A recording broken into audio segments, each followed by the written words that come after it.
오늘은 요한복음 19장 25절부터 27절까지의 말씀을 함께 나누어 보겠습니다. 요한복음 19장 25절부터 27절까지의 말씀을 제가 봉독해 드리겠습니다. 예수의 십자가 곁에는 그 어머니와 이모와 글로바의 아내 마리아와 막달라 마리아가 섰는지라. 예수께서 자기의 어머니와 사랑하시는 제자가 곁에 서 있는 것을 보시고 자기 어머니께 말씀하시되 여자여 보소서 아들이니이다 하시고 또 그 제자에게 이르시되 보라 내 어머니라 하신대 그때부터 그 제자가 자기 집에 모시니라. 아멘. 주님을 십자가에 못 박은 군사들이 예수님을 조롱하고 주의 옷을 제비 뽑아 나눈 것은 의인의 고난에 대해 노래한 시편 22편이 말하는 예언의 내용대로 이루어진 것입니다. 이렇게 주께서 모욕과 조롱을 받으며 십자가에 달려 돌아가실 때 그 자리에는 강도, 대제사장들, 로마 병사들만 있었던 것이 아니었습니다. 오랫동안 주를 따르던 신실한 믿음의 사람들 역시 그곳에 있으면서 주께서 당하시는 고난의 마지막을 지켜보고 있었습니다. 그런데 요한복음은 다른 복음서들과는 달리 이 자리에 있던 남자들에 대해서는 언급하지 않고 마치 여자들만 있었던 것처럼 전하고 있습니다. 그것은 아마도 주님께서 지금 십자가에서 죄인을 위해 이루시는 은혜가 연약한 죄인에게서 큰 능력으로 역사하여 이루어지는 변화의 본질과 성격을 드러내는 것이 연약한 여인들에게서 나타나는 이 신실한 모습에서 더욱 잘 드러나기 때문이 아닌가 생각이 됩니다. 처음에 여인들은 멀리서 십자가에 달리신 주님을 지켜보았습니다. 그러다가 그들 중 몇몇은 걸음을 옮겨 점점 십자가에 가까이 다가와서 그 곁에 서게 되었습니다. 그들이 왜 그렇게 가까이 나오게 되었는지, 어떤 마음으로 다가왔는지는 정확히 알기 어렵지만 끔찍한 광경에도 불구하고 예수님의 죽음에는 외면하지 못하고 가까이 나오게 하는 무엇이 있었기 때문일 겁니다. 죄인이 붙을 수 있는 유일한 소망, 곧 복음이 거기에 있었기 때문일 것입니다. 예수님께서는 운명하시기 직전 죽음의 고통이 막바지에 이르렀을 때 그 모친과 이모와 글로바의 아내 마리아와 막달라 마리아가 곁에 선 것을 보시고 그리고 사랑하는 제자 요한이 그곳에 있는 것을 보시고 먼저 모친에게 요한을 가리켜 여자여 보소서 아들이니이다 라고 말씀하셨습니다. 그리고 요한에게는 보라 내 어머니라 라고 말씀하셨습니다. 예수님께서 마지막 순간에 그 모친을 요한에게 부탁하신 일을 우리는 마지막까지 자식의 도리를 다하고자 한 효심이었다고 말합니다. 물론 그런 뜻이 없지 않았겠지만 그것이 전부이거나 주된 것이라고 보기는 어렵습니다.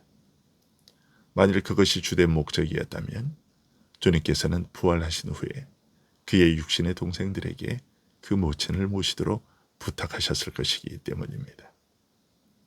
그런데 예수님은 굳이 제자인 요한에게 모친을 부탁하셨습니다.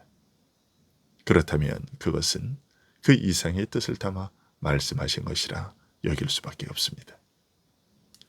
우선 모친을 향해 여자여 라고 부르신 것 자체가 심상치 않습니다. 그것은 가나 혼인잔치에서 모친을 부르셨던 것과 같습니다. 그때 주님은 그 호칭에 이어 나와 무슨 상관이 있나이까 라고 대답하셨습니다. 그 일에 비추어 이해한다면 지금 예수님께서는 모친을 육친의 관계로 대하시는 것이라기보다는 자신의 메시아 신분, 곧 죄인을 위해 죽임당하시는 구주로서 대하고 계신다고 할 수 있겠습니다. 이처럼 육친의 관계를 넘어 모친과 제자에게 각각 여자여 보소서 아들이니이다 라고 하시고 네의 어머니라고 하심으로써 모친과 제자를 보좌의 관계로 맺어주신 이 일은 일찍이 모친과 그의 형제들이 예수님을 찾아왔을 때 누가 내 모친님이여 내 형제자매인가 라고 물으신 일을 떠올리게 합니다. 주님은 오히려 자신의 천국 복음에 귀 기울여 경청하는 사람들을 가리켜 곧 그의 제자들을 가리켜 내 모친과 내 동생들을 보라 라고 하시고 누구든지 하나님의 뜻대로 하는 자, 곧 하나님의 말씀을 듣고 행하는 자가 내 형제요 모친이다 라고 하셨습니다. 물론 예수님께서 육친을 부인하거나 가볍게 여기신 것은 결코 아닙니다. 다만 육적 차원을 넘어서는 영적 관계로 맺어지는 특별한 가족에 대해 가르치고자 하신 것입니다. 복음과 함께 역사하시는 성령의 능력에 의해 이루어지는 신령한 나라는 육적 혈통이나 관계에 의해 속하게 되는 것이 아니라는 사실을 알려주신 것이죠. 오늘 본문의 말씀도 그것의 연장선상에 있습니다. 예수님께서 육신의 형제들이 아닌 사랑하시는 제자를 불러 내 어머니다 라며 모친을 맡기신 것은 모친이 그를 낳아준 혈육일 뿐 아니라 그가 십자가에 죽으심으로써 이루실 신령한 나라인 천국에 속한 사실을 아시고 육적 혈연으로 맺어진 가족에게 맡기시는 대신 천국 복음을 영접하는 믿음으로 형성된 신령한 가족에게 맡긴 것이라고 볼 수 있습니다. 예수님께서는 이 순간 모친을 육친의 관계로 대하지 않으시고 이런 신령한 천국을 이루실 메시아로서 대하려 하신 것입니다. 모친을 향해 여자여라고 부르신 데서 이런 의도가 분명히 드러납니다.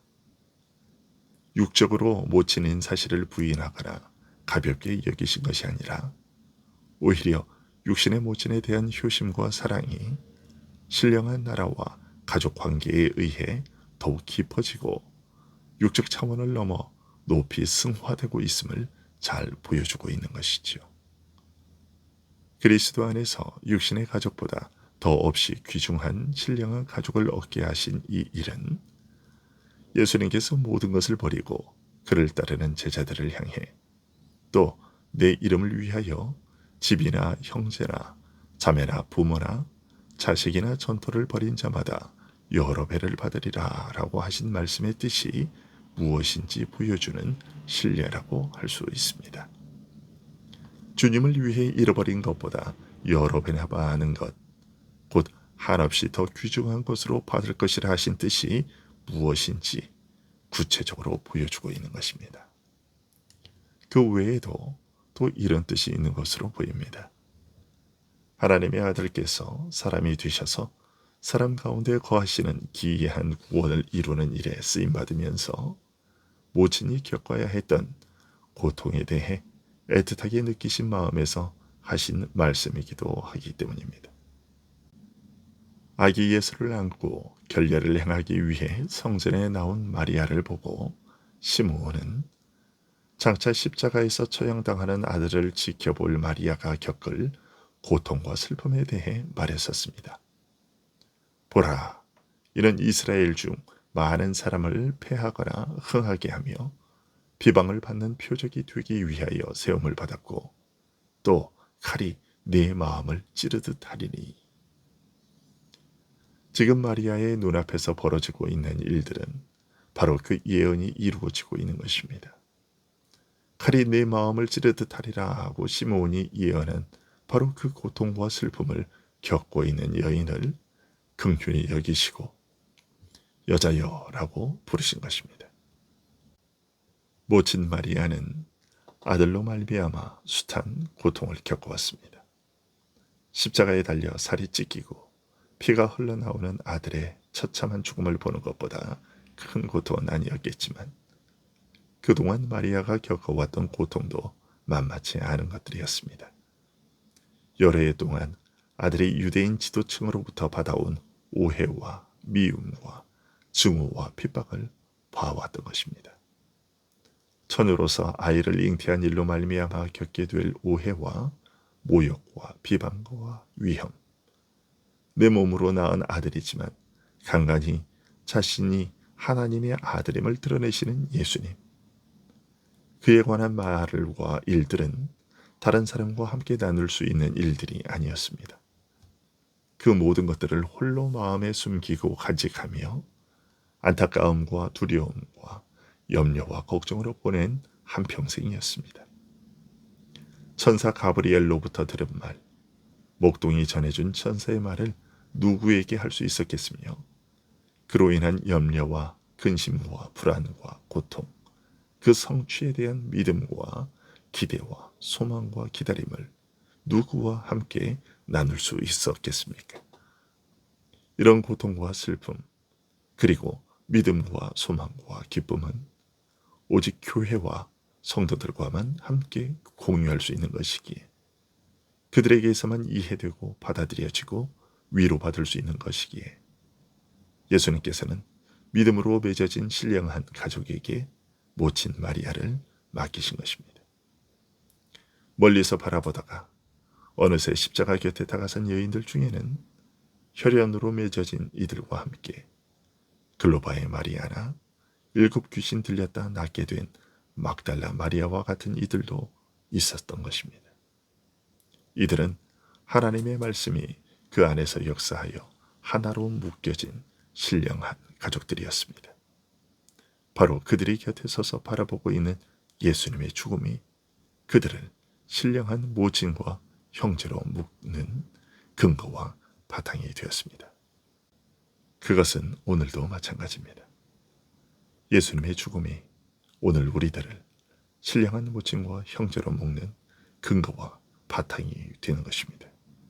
이 신령한 가족 관계 안에서 더욱더 하나님 나라를 위해 힘쓰고 애쓰고 서로를 위로하고 보듬는 한 가족이 될 수 있기를 간절히 소원합니다. 기도하겠습니다.